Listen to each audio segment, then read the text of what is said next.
अस्सलाम वालेकुम। अच्छा जी, अब है question number 21 of non current asset and depreciation. Wazir company purchase machinery on July 1st 2018 at a cost 4 lakh. It is estimated that the machinery will have scrap value rupees 40,000. It is also estimated that the machinery produce the approximately 4,50,000 units. ठीक है, देखिए machinery जो वो 1 जुलाई 2018 को खरीदी गई है। ठीक है, उसकी एस्टिमेटेड लाइफ जो है No, sorry. It is estimated that the machinery will have scrap value. Scrap value भी बताएगी 40,000 है। ठीक है, it is also estimated that the machinery produce the approximately 4,50,000 units. ठीक है, मतलब वो कह रहे हैं यहाँ पर कि एक मशीन 4 लाख की खरीदी गई है जिसकी कबाड़ की कीमत 40,000 है। ठीक है, और जो लाइफ दी गई है ना वो यूनिट्स में दी गई है, मतलब 4,50,000 यूनिट्स जो है वो तकरीबन प्रोड्यूस कर सकती है। ठीक है, सो उन्होंने कहा कि भाई ड्यूरिंग द ईयर 2018 में 30,000 यूनिट्स प्रोड्यूस करें, during the year 2019 60,000 units produce करें and during the year 2020 80,000 units produce करें। मतलब यहाँ पे यूनिट्स का बताया हुआ है, तो इसका मतलब क्या हुआ कि यूनिट्स आउटपुट मेथड से ही हमें डेप्रिसिएशन एक्सपेंस जो है वो कैलकुलेट करना होगा। ठीक है, आगे उन्होंने कहा हुआ है कि compute the depreciation expense for the year ended on December 31st 2018 19 and 20। ठीक है, 2018 19 एंड 20 का जो वो डेप्रिसिएशन निकालना है। ठीक है, setup T account depreciation expense. अब हमें डेप्रिसिएशन एक्सपेंस का भी जो है ना टी अकाउंट सेटअप करना है। सो यूनिट्स आउटपुट मेथड के लिए हमें पर यूनिट डेप्रिसिएशन एक्सपेंस कैलकुलेट करना होता है। सबसे पहले वो कर लेंगे। कंप्यूटेड पर यूनिट डेप्रिसिएशन एक्सपेंस, उसके लिए क्या फॉर्मूला अप्लाई होता है? पर unit depreciation expense is equal to cost minus scrap value divide by life units. आपने कॉस्ट रखी 4 लाख की, आपने 40,000 की स्क्रैप वैल्यू रखी। ठीक है,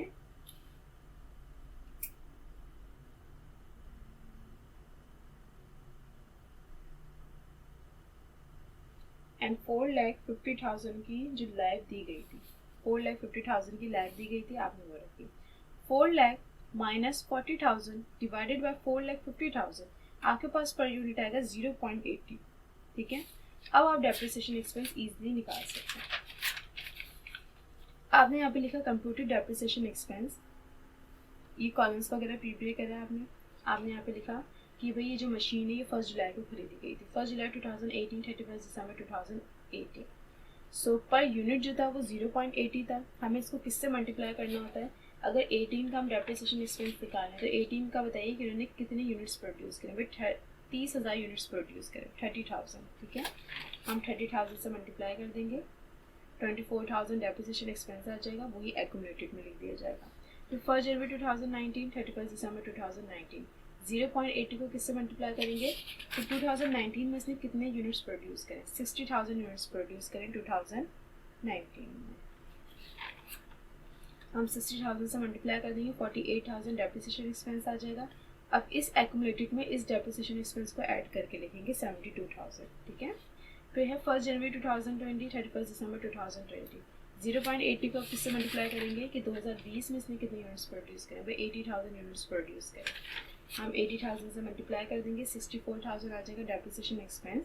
हमेशा डेप्रिसिएशन एक्सपेंस को प्रीवियस ईयर के एक्यूमुलेटेड में ऐड करना होता है, फिर वो उस साल का एक्यूमुलेटेड बन जाता है, जैसे कि यहाँ बना है 1,36,000। ठीक है, पर यूनिट भी निकाल लिया, डेप्रिसिएशन एक्सपेंस भी निकाल लिया। अब लास्ट रिक्वायर्ड है हमारी टी अकाउंट, जो कि डेप्रिसिएशन एक्सपेंस की। अभी तक हम अलाउंस फॉर डेप्रिसिएशन के टी अकाउंट बनाते हुए आए हैं, मशीन का भी हमने बना लिया, अब डेप्रिसिएशन का किस तरीके से बनता है?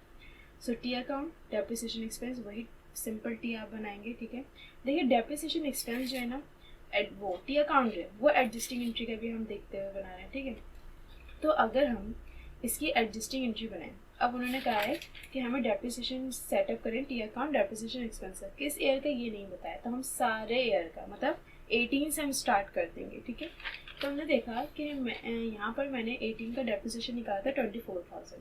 जब मैं इसकी एडजस्टिंग एंट्री बनाऊंगी, ठीक है, तो क्या बनाऊंगी? Depreciation expense debit allowance for depreciation credit, तो ये डेबिट साइड पर आएगा।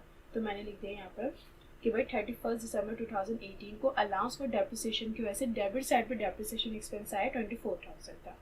फिर मैं इसकी क्लोजिंग एंट्री भी, क्योंकि ये हम देखेंगे कि डेप्रिसिएशन कब डेबिट साइड पर आ रहा है एंड कब क्रेडिट साइड पर आ रहा है। तो अलाउंस फॉर डेप्रिसिएशन के जब हम टी अकाउंट बनाते थे ना, तो वो जस्ट क्रेडिट साइड पर आता था, जो एडजस्टिंग एंट्री बनती थी। जब हम क्लोजिंग एंट्री बनाते थे वहाँ पर अलाउंस फॉर डेप्रिसिएशन का नेम यूज़ नहीं करते थे, वहाँ पर जिक्र भी नहीं होता था, ठीक है।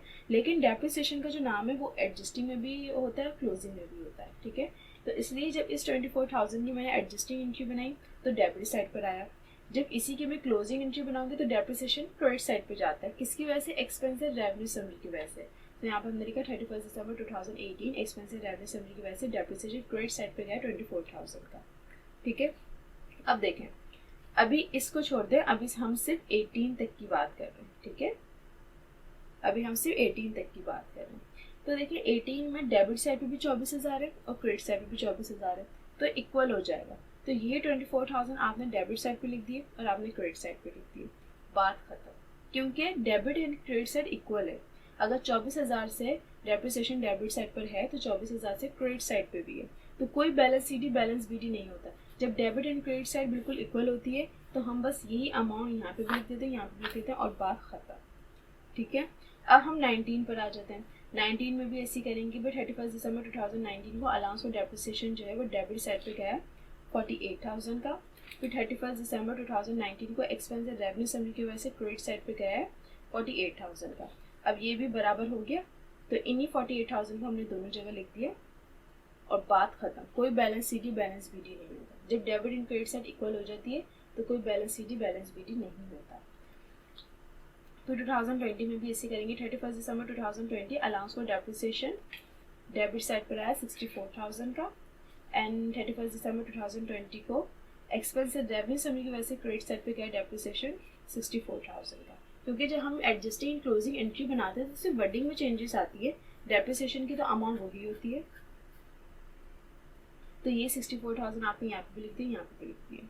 और debit and credit side equal है, इसलिए कोई balance C D balance B D नहीं है।